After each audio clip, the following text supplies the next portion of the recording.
Welcome back, ladies and gentlemen, to the Stock Market Show. This is your host, Shades. Let's go over CYBL.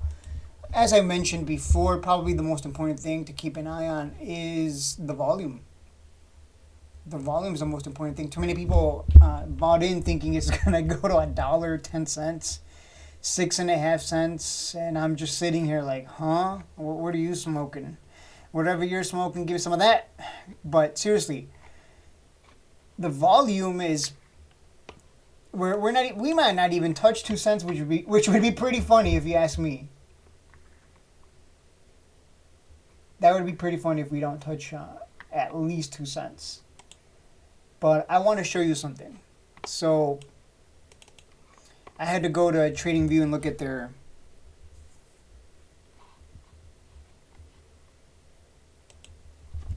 charts, because Moomoo doesn't go all the way back to 2021.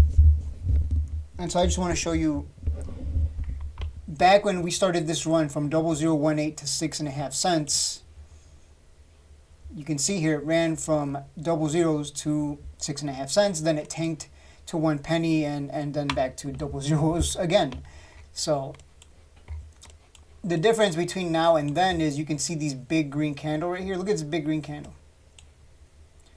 Look at this. Look at the volume up here. 612 million. Now let's compare to the first big green candle here. How much volume? 372 million. You can see it up top. So we're getting, I'm going to round a little bit. We're getting half the volume compared to 2021. And somehow people want to think that it's going to go to $1, which is absolutely laughable. And what's even more laughable, it's the people who think it's going to go back to 2 cents. It's literally getting half the volume of back then. And you somehow expect it to go higher to new highs above 6.5 cents on half the volume, even though it has the same share structure. That doesn't add up. In order for this has to even, this is why I said, like, you're going to need a lot of volume, or CYBL has to drop a lot of catalyst, or it's just going to peak somewhere, maybe here, it might peak out and then just drop. It might end up being short-lived. I mean, the company is in a better position now, yes, I agree, but it's still a pump and dump. It's still a penny stock. Let's not fool ourselves. I'm writing my free shares, so I'm good. If it comes back down under a penny, you better believe I'm going to load up for the next pump.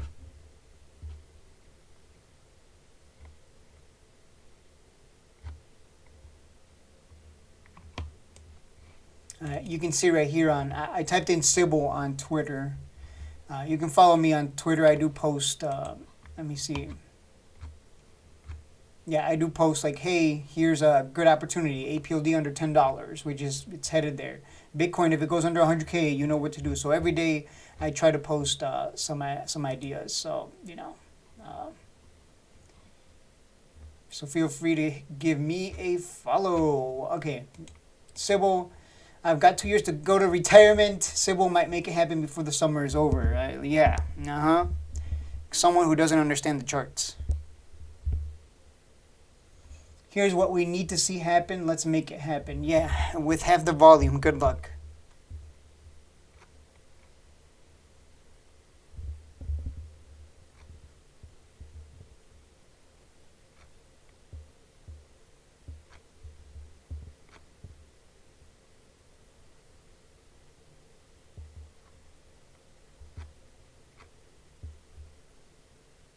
CYBL gapping up, but it's overextended. Be careful, don't chase. Yep, you're not supposed to chase. I did chase on the initial huge green candle. Usually, if you're going to chase the first big green candle. That's about it. I've seen OT stocks run on far less than what has been developing over the years with CYBL. The environment may have cultivated with connections that are very impressive. In my opinion, sets them apart from another pink sheet company out there. They have risen the bar. Yeah, a lot of blah blah blah. It doesn't mean anything. This is why I don't read other people's comments or watch other people's videos. It's just a ton of blah blah blah. They don't keep it real. Nothing has changed with the company. Yeah, I get it, Palantir partnership, but it's still gonna be a pump and dump. So, Hopefully no one's disappointed by the fact that the volume is literally half as much as back as 20 compared to back then in 2021. And let me just show you one more thing here. The stock was going sideways here, right? In double zeros. The volume was pitiful, 3 million, 11 million, 20 million, 46 million. There it dropped. 14 million, 6 million, 10 million, 5 million, 17 million. So let's go back in time. And you can see before this huge run to 6.5 cents, well, like I said, we got 600 million in volume, double the amount, followed by 495 million. So let's round it up, 500 million, followed by another 600 million in volume. So we had sustained 3 days in a row, 500 million plus in volume. We're not getting that right now. So we're getting half that. So I wouldn't expect this to go to 6.5 cents unless they drop more catalyst. Anyways, before the big run that sent it to 6.5 cents back then, you can see the stock was going sideways at double zeros. Oh my God, history repeats. And 34 million in volume, 30 million, 19 million, 14 million, 25 million. This is where you want to buy it when no one wants it down here. Or chase on that first big green candle because you know it's going to continue the next day, which it did. And then it continued the third day. The third day you can see right here was it was a red candle, and then we pulled back. So third day, are we going to have a red candle or another green candle close? What's going to happen? We don't know. Nobody knows. But what I can do is I can go to the 3-minute time frame, and let me show you something here very interesting that I noticed on the 3-minute time frame. Okay, so let's go back in time here. So on that first initial launch pad, as I like to call it, we went from 004s to 0088 peak, and then we created a double top, triple top, whatever you're gonna call it. We pulled back, and then we ended up closing at that peak at 0088. Now let's go the next day. We moved another 004 from 009 to 0.0136. My bad. And then it pulled back, right? And then it came back and retested it, and then it closed almost at the same level up here. So you'll notice it all the volume comes in, all the buying pressure comes in at the beginning for like the first hour, and then it peaks out, pulls back, and then it just stays at that high for the rest of the day. Essentially, is what I'm trying to say. That's what I'm saying. So it reaches a peak after like an hour, and then it stays there. It just stays at that. It doesn't go above it. It doesn't break out. It kind of just stays at around here at the end of the day. So this time we did not move 004s. This time it's different. Remember, this time we moved from 0.0134 to 0.0155. We peaked at around 951, and it pulled back, of course. So interesting thing to note. This time the move was weaker. Instead of moving 004, it only moved, what, 002? Yeah, 002. And if it's going to repeat last time, we're pulling back. We pull back, right? Every time we pull back after that initial, buying pressure, that sends it to a new high. It pulls back. It pulls back. It pulls back. We're getting a pullback here, and then it comes back up and we test that same level, but doesn't break above it. It just sits there. So even if best case scenario, this thing closes on a green candle and just sits at 0.015 at that peak, best case scenario, we moved 002, but that's already half. That's already half of the amount we were moving back then. We were moving 004 at a time, day to day. Now we're moving 002, assuming we close at that peak, assuming it repeats that pattern that I just showed you. All the buying pressure comes in for the first hour. It peaks here, and then it later comes back up to it, and then just closes at that point. But it only moved half as much, 002 versus 004. So already we're seeing buyers not able to push it higher as much as before. And we're probably going to get more volume today, I would imagine, too, because the selling pressure is coming in right now. I think we have the selling pressure is coming in right now, so we should have like 400 million in volume. Because right now we have 127 million in volume. So we already got like what, a third of the volume, a little over a third of the volume in the first hour, because it's nine. Oh no, it's 9:46. So in the first hour and 15 minutes. So we'll see how much volume we get end of day. But this is already starting to show weakness. So when you look at the smaller time frame, smaller candle didn't reach that big of a peak, only half as much of a move. Instead of 004 from low to high of the candle, it's only 002. I showed you the pattern on the 3-minute time frame. It reaches a peak within the first hour and it never breaks above it. It just sits there end of day. So the move is already getting weaker, and I still believe, I hope we see 2 cents, and then that's about it. That's when we're really going to see a sell-off, because that's a big level. So again, the point is to temper expectations. Way too many people getting way too excited thinking they're going to retire tomorrow. And yeah, on half the volume from 2021, we're going to retire, right? Yeah, sure. Whatever you're smoking, let me have some of that, basically, is what I'm trying to say. Again, nothing bad. We were moving, what, 40%, 50% at a time. Now we're only moving, surprise, 15%. That's going to happen. These moves are going to get weaker as we go up. The most important thing is whether buyers are going to show up at those key levels, the big ones, 2 cents. That's where it matters.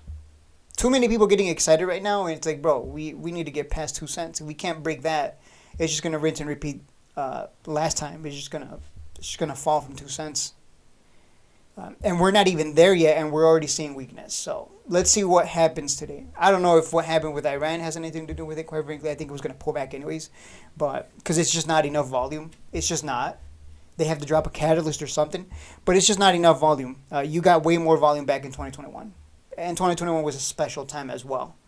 It was insane, the volume that stocks would get, and they would move like thousands of percentages. Sometimes, like literally every day, there would be a 1,000 or multiple 1,000% runners. We're not in those times anymore. So, yeah, I'm still riding my free shares. I could technically take profit and take 100% return because I bought at 007s at the top of this candle here, almost at the top, not quite. I chased, but yeah, like it's just the company. I love the company, but in terms of the stock, it's still a pump and dump like it always has been and always will be. So yeah, there you go. So just be careful, because I've seen too many people buy a penny stock, like color stock. They bought color stock at 30 cents, went to a high of $5, and there's people that did not sell even though they were up like 1,000% plus. And then they held it all the way back down to their average, which is sad. And they just did a reverse split recently. So it just comes to show you, like, it doesn't matter if a penny stock pump and dumps. If the people who make money are the people who are not greedy, the ones who take profit. Now, if you're holding this long term, I agree, hold it long term. Ride those free shares. And that's what I'm looking to do. I'm looking to buy back in once it comes down. It's going to come down. I've seen this story before. I've seen it before. Oh, you're wrong. It's never going to come down. And it always does. It always has. It always does. It always has. And, be patient, be disciplined, let it come down. And I'm going to buy back in again, and then I'll flip it again and keep another 100,000 in free shares. That's at least what I'm thinking. Might as well, right? I'll accumulate free shares is what the game plan is at this point. If I can accumulate about 250,000 in free shares, then I'm sitting pretty on 250,000 shares at that point for long term. Because I'm not going to risk real money that I worked for. Screw that. Better to ride the free shares if you really believe in this long term. But in terms of flipping, this stock now, because of this Palantir partnership, when this thing gets real cheap and the volume is low and no one wants it back, when it I don't know if it's going to come back to double zeros this low, but if it does, I mean it did back then, right? If it does, be ready to just keep accumulating it down here when no one wants it, when it's going sideways, because at some point they're going to get another catalyst. It's going to send it again. That's what. So this is kind of this is one of those stocks that's it's going to be good for flippers. It's going to be good for longs as well. I'm assuming they're going to get out of the OTC, because they definitely have to get out of the OTC for this to even have a chance at behaving like the stock market, right? And by that I mean it moves with the stock market. It goes up and down with the stock market. It follows with T for T, unless there's like a negative or positive catalyst that sends it up or down, and then there's that disconnect between the stock and the stock market as a whole. But other than that, if this wants to have a chance at not being a pump and dump and something that's good for holding long, I don't know whether they're going to reverse split or reverse merger. I don't know the game plan. But however they do it to get back to get to the higher exchanges, not back to it, to get to a higher exchange, however they do it, it's not a guarantee that it's going to work out anyways. I've seen this already. This is so funny how this works. We just saw ILIS, one of its subsidiaries, uplisted, and it just behaves like a pump and dump. Like, it uplisting doesn't automatically mean it's going to go to the moon. That's the stupidest thing I've ever... a lot of stupid people in ILIS, let me put it that way. So what was it? This one, H2OO? I think it was a reverse merger of QIND, or I don't remember the details. But the point is, there was some kind of uplist, and it just behaves like a pump and dump, and it just behaves like a stock that continues to go lower. It behaves like a mullen. ILIS, I think, is uplisting, no? Can you guess what's going to happen when ILIS uplists? It's just going to get destroyed like it always has. Will it have pumps along the way? Absolutely. But it's still going to get destroyed. It's just, that's the story. We've already seen this with so many stocks. I get that you think CYBL's so special, but if you're keeping it real with yourself, you know at the end of the day, it's a penny stock, it's a pump and dump. It always has been, always will be. It went to 6.5 cents back then, and guess what? It still came back down to double zeros. So again, just keep it real with yourself. You don't even have to keep it real. You don't have to keep it real with me. Look at yourself in the mirror and keep it real with yourself about what this is. It's a penny stock at the end of the day. But it's definitely better than AITX and ILIS, for sure now. ILIS ain't getting no partnerships, or nor is it in the Department of Defense. AITX is, I don't even know what they do anymore. I don't keep track of them because they're pretty trash with their constant dilution. CYBL has all the makings of a stock that can perform very well if it can get to that higher exchange and not get completely destroyed or just continue to behave like a pump and dump, right? That's what I'm really saying. It's not as easy as you guys think. Again, you can ask ILIS shareholders how it went for them. Ask them. Ask about the subsidiaries of ILIS and how they've been performing after they're on the higher exchange. Ask AITX shareholders how it's been going. My whole channel started on AITX, CYBL, and ILIS. So I know what I'm talking about. And I know some of you know exactly what I'm saying as well. And I know some of you who are maybe newer might be confused. Like, I don't understand. Well, you're going to learn the hard way either way. That's how most people learn, is the hard way. I learned the hard way. I bought CYBL at 6.5 cents like an idiot because I thought, oh, Moon Market said it's going to go to 10 cents. Well, it wasn't Moon Market. No, Moon Market didn't say that. He did say OTC bull run in February, January. Woo, OTC bull run. And obviously, I was an idiot back then. I didn't know what I was doing. So I was like, oh my God, 6.5 cents is cheap compared to 25 cents. Wow, it's going to go to dollars. Woo. Yeah, I was dumb. And everyone in his Discord obviously was also saying the same thing. Oh my God, 6.5 cents is so cheap compared to 10 cents, 20 cents. Oh my God, it's going to go to dollars. Woo. Like, I fell for it. I what's that? I forgot the term. There's a word for when you fall in line with the crowd. I hate when I can't remember the terms. Like, it's at the tip of my tongue and I can't remember it. There's a term for it when you fall in line with everyone else. Like, you're that one guy that's just sitting there and then you ended up being a MAGA or whatever. Like you're not MAGA, but suddenly you become MAGA. Like, you just fall for the hype, I guess. Crowd mentality. I don't know the term. I can't think of it right now. It's not sunk cost fallacy though, but yeah. I got caught up in all that and the hype and went with. I screwed up back then. And I know now how to play the game. That's just how it is. We all start off as beginners. We all start off making mistakes, and we eventually get better. But today, so far, looking weaker than the past 2 days. So don't get too excited. Wait for it to get cheap. For those of you who are patient and disciplined, you already know how to play the game. Just let it come down. It'll come down eventually. Unless they have to, I said this, they need momentum, they need to drop catalysts so this can keep going, or else it's just gonna come down. That's it for the video. Unless they drop another announcement soon, this should fizzle out and come back down.